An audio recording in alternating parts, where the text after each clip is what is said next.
Okay, well, this is our new acquisition, 1978 Yamaha SR500. Not a barn find, but a hangar find.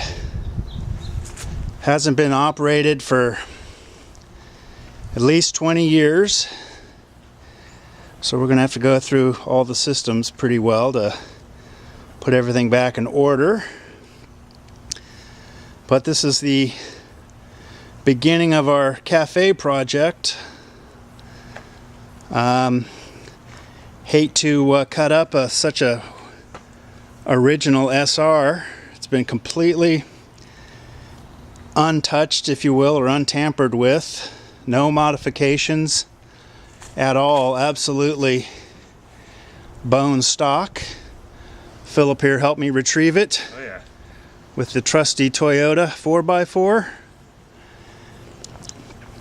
But we're going to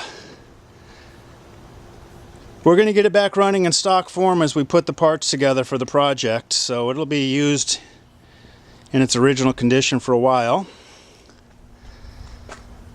as we get ready to do the project. But should be fun. Oil change, check the valves. Got to rebuild the master cylinder for the front brake, both front and rear calipers. We'll check the rear master cylinder. That might need some work as well. But this is how we got it. Just wanted to take some pics and shoot some vid before we begin cleaning it up. But should be fun. We'll continue on and update this as we go. Bye.